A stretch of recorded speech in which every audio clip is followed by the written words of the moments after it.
Godājamie kolēģi, draugi un domu biedri, man ir liels prieks un gods jūs uzrunāt šodien mūsu politiskās partijas 2. kongresā. Mūs visus vieno viens kopīgs mērķis. Mēs vēlamies mūsu tēvzemi, Latviju, darīt pašpietiekamu un konkurētspējīgu pasaules attīstītāko valstu vidū.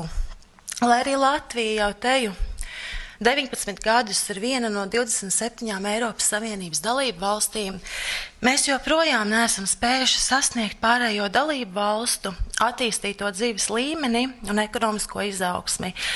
Varētu teikt, ka šobrīd mēs no tā straujiem soļiem pat attālināmies.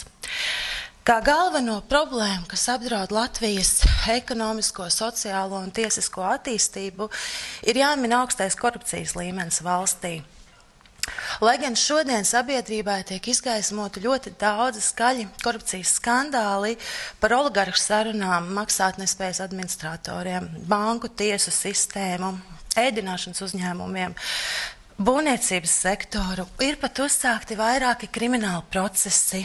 Tomēr vēl joprojām valsts un pašvaldību pārvaldē ir vērojama izteikta tendence noslēgt līgumus ne ar tiem labākajiem produktu un pakalpojumu sniedzējiem, kas liecina par sabiedrības uzticētās varas ļaunprātīgu izmantošanu personīgo vai sev tuvu stāvošu cilvēku interešu labā. Korupcija mums izmaksā pārāk dārgi.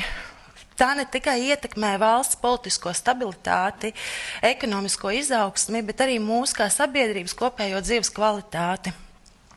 Tādēļ mēs nedrīkstam pret to palikt vienaldzīgi. Pret korupciju mums visiem spēkiem ir jācīnās. Vēl viens būtisks jautājums, kas neļauj Latvijai doties uz priekšu, ir sabiedrības ļoti atšķirīgie viedokļi, vērtējumi, uzskati dažādos jautājumos. Tas liedz mums saprast, kādas ir mūsu kopīgās intereses. Pašsaprotam, ka mūsu kopīgās intereses katram primāri ir uzlabot vispirms savu dzīves kvalitāti, ko varam izdarīt tikai un vienīgi dzīvojot pašpietiekamā un ekonomiski attīstītā valstī. Tāpēc, ja vien mēs nevēlamies atgriezties vēsturē, staigāt pastalās, brievītēs, apstrādāt laukus ar rokām, ar zirgiem vai turpināt stagnēt, tad mums kā sabiedrībai, kura vēlas attīstīties, mums ir jākļūst modernākai un iekļaujošākai. Mums mūsdienīgā veidā ir jāattīsta nacionālai valstisku un pašapziņai svarīgas kultūras izglītības jomas un tautsaimniecība, kā arī jāatrod vienojoša kopības ideja, kas mūs visus vienotu un jāveido jauna, moderna nacionālā identitāte, toleranti akceptējot arī citu tautību iekļaušanos mūsu pamatnācijā. Tāpat būtiska problēma, kas bremzē Latvijas attīstību, ir arī sociālā un ekonomiskā nevienlīdzība starp reģioniem.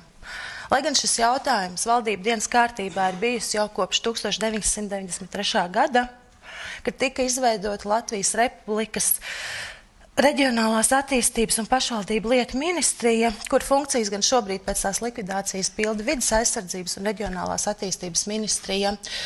Tomēr vēl joprojām zemi ienākumi, darbvietu trūkums dzīves vietā attiecīgi nespēja efektīvi apsaimniekot savas zemes un pārvaldīt savus nekustamos īpašumus, iedzīvotājus mudina migrēt no trūcīgajiem Latvijas reģioniem.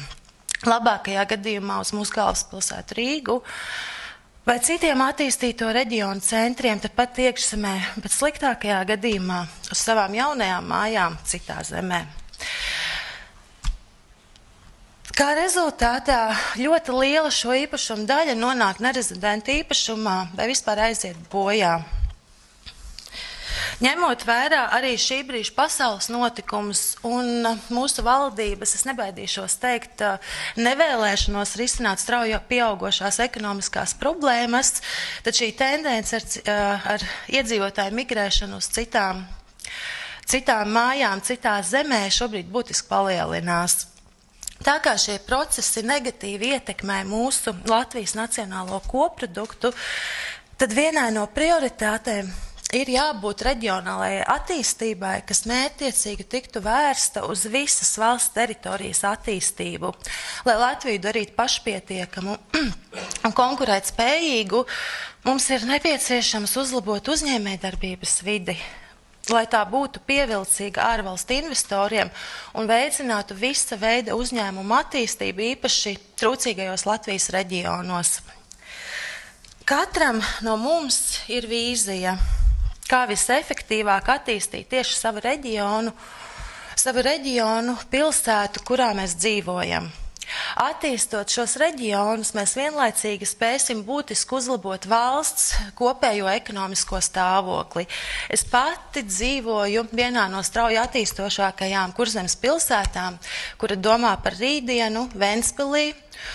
Un lai gan no malas liekas, ka mēs, ventspilnieki, dzīvojam idillē, jo mums ir attīstīts turisms, mums ir plašas apskatu objektu vietas, plašas bērnu un jauniešu interešu izglītības iespējas, kā arī dažādas nozares lieli un vidēji uzņēmumi un kopumā Ventspils ekonomika raksturo augstāks attīstības līmenis kā caurmērā Latvijā.